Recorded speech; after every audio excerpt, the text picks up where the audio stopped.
Building a relationship is kind of like building a house.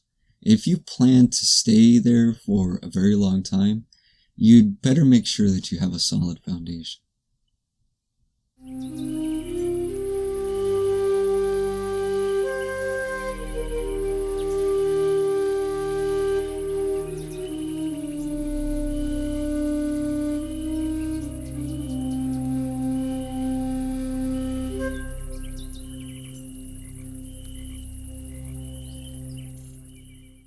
In order to relate consciously with others, we need to first be conscious of ourselves at a personal, individual level.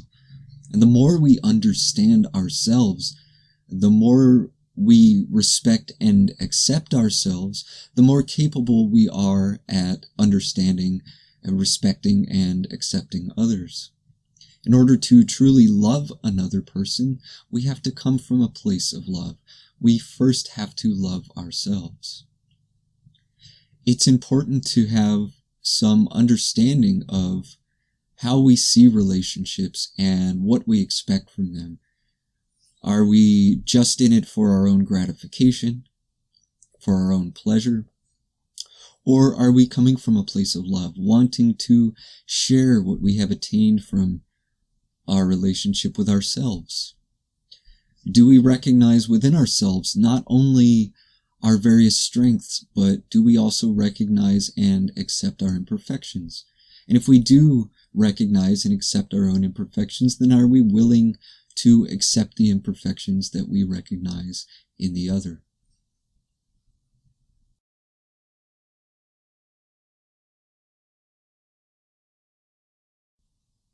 So, first of all, we need to come from a place of understanding, putting no expectations upon anyone to be anything other than who they are. Do we recognize that person as an individual? Are we willing to accept all of their flaws? Do we respect their freedom to think, feel, and express in whatever way comes most naturally and authentically to them? Because love, if we're really talking about genuine love, is about acceptance. It's about giving. It's about respect. And it's about honoring the other just as they are, not trying to change them, not trying to get something from them, but being willing to embrace the whole person, both the positive as well as the negative qualities.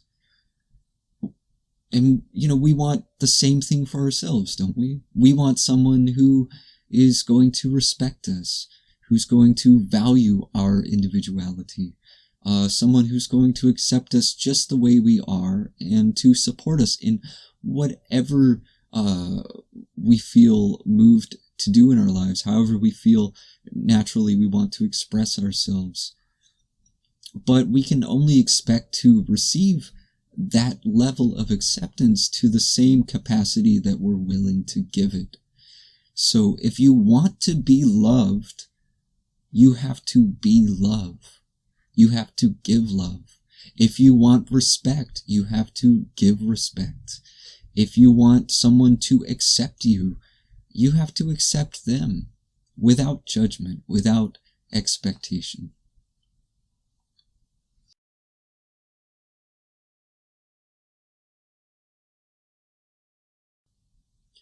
By recognizing each other as individuals, we allow a space for one another to express our thoughts and ideas, our feelings and our fears and our desires. From the very beginning, there should be clear communication about what our intention is, what kind of relationship we desire, and what, if any, our expectations might be. Too often we make an effort to tell the other person what we think they want to hear. We're not able to be fully honest with them because we're not willing to be fully honest with ourselves. And somewhere down the line, the truth always comes out. And what often results from this is a feeling of betrayal and distrust. So from the very beginning, be very clear about what you seek from the relationship. What are your personal desires? What are your expectations? What are your boundaries? Even if you're not quite clear what it is that you're feeling in that moment or what it is that you're looking for, then be clear about that. If you feel that you can't be fully open and honest with this person right from the beginning, it's going to be so much more difficult to be open and honest with them later. If it's your own issue where you just maybe you're not confident in yourself or you're not being honest with yourself, then this is something you need to work on.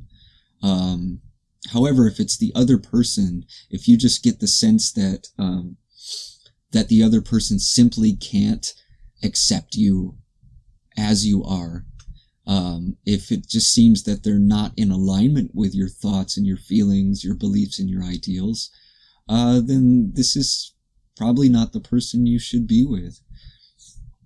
Once again, in order to receive this kind of openness and understanding from the other person, you need to be accepting of them, to not hold any judgment, to be an attentive listener, and to provide a safe space in which they feel comfortable opening up and expressing their innermost thoughts and feelings. So if you react to them with judgment or anger, they're going to learn to keep their mouth shut.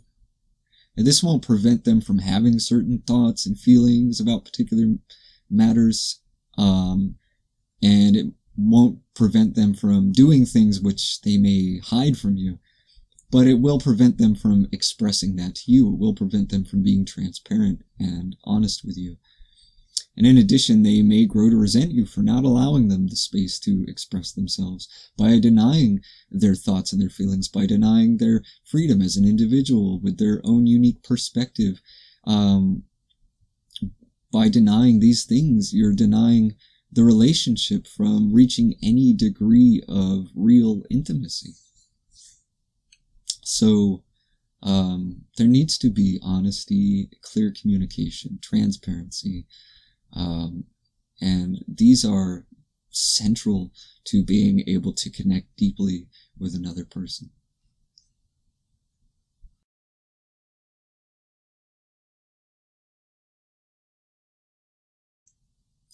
Intimacy means closeness, it means connectedness. But in order to get close, we have to dissolve some of the barriers. We have to work to resolve some of our negative emotions, such as fear and insecurity, anger, and judgment. And, we call something negative because its nature is that it repels, whereas positive energy attracts. So the more we learn to resolve these negative emotions within our interactions by giving more energy to positive emotions like compassion and acceptance and understanding, the closer we're able to come to one another and really connect deeply. The more attractive we are energetically, the more intimately connected we become. So establishing this kind of intimacy is a very important foundation for our relationships, because there's always going to come a time of difficulty. And if we haven't established a deep intimacy, it's going to be that much more difficult to deal with these challenges as they arise. But by developing this intimate connection early on, we can use that as an anchor during stormy weather. And even while the waves are crashing down upon us, in the depths there remains a stillness. If we can delve into that stillness, remaining intimately connected at the level of spirit or the soul level, even while the waves are crashing all around us, we can emerge from that storm unbroken. But without that connection, without that kind of intimacy, the storm can break us. It can tear us apart and leave us feeling shattered and heartbroken. So take time to build upon that foundation. In a world that is always judging us, disapproving of our thoughts and feelings, trying to control and manipulate us for its own selfish advantage, trying to limit and restrict us, be that person who your partner can always come to for refuge. Be that safe space, that loving space where they can feel comfortable being their authentic self.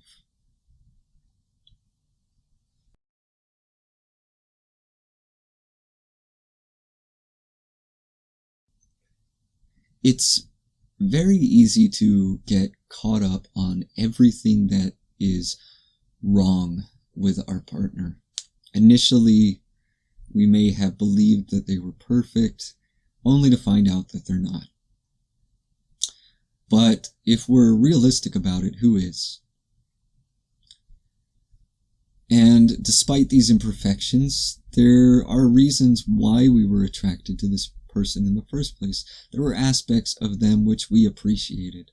And it's important to stay focused on these, to give gratitude. And as we come to know them more intimately, we may find more and more aspects to feel appreciative about. Some people suggest that gratitude and appreciation help us to develop a deeper sense of love. But I would go further than that and say that gratitude and appreciation are, in fact, expressions of the love that already exists within us. And by expressing these feelings, we keep that channel of love open, allowing it to flow more steadily, more smoothly.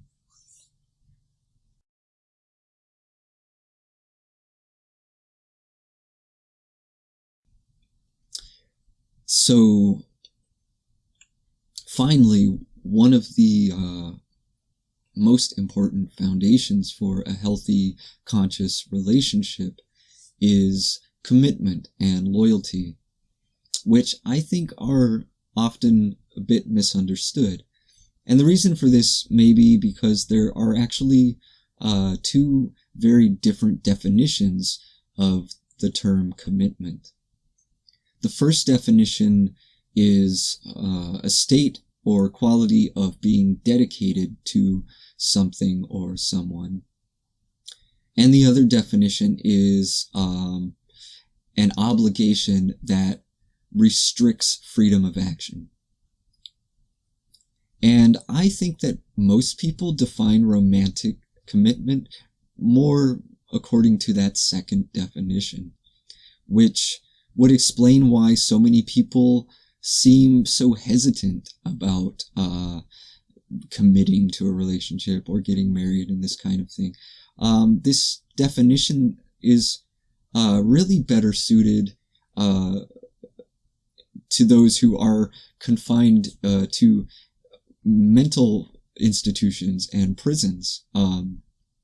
But being committed as it relates to relationships really has nothing at all to do with restricting one another's freedom.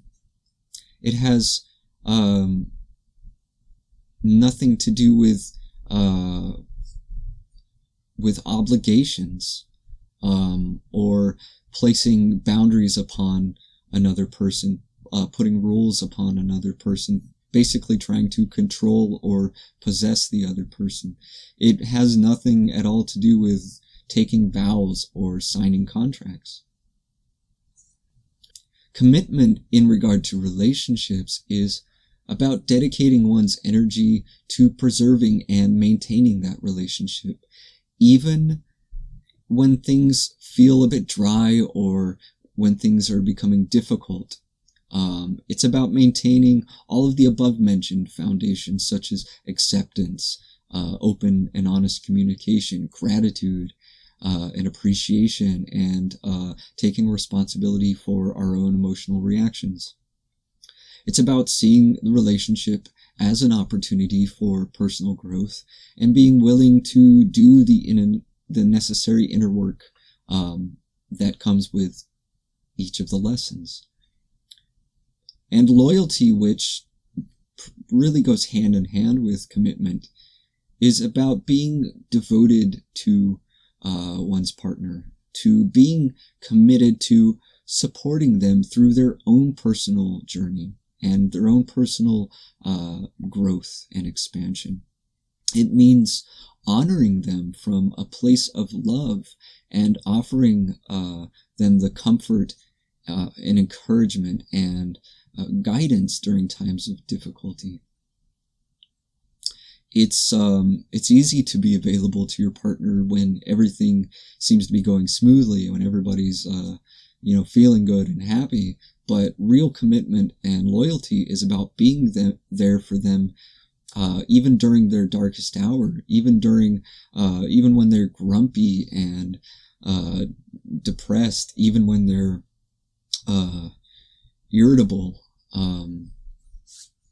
It means being there no matter what they're going through. So once again, the core foundations for a healthy, conscious relationship are acceptance, open and honest communication, gratitude and appreciation, taking responsibility for our own emotions, and commitment and loyalty to one another. And when we combine together all of these building blocks, we create and maintain an unshakable foundation upon which any relationship will thrive and flourish.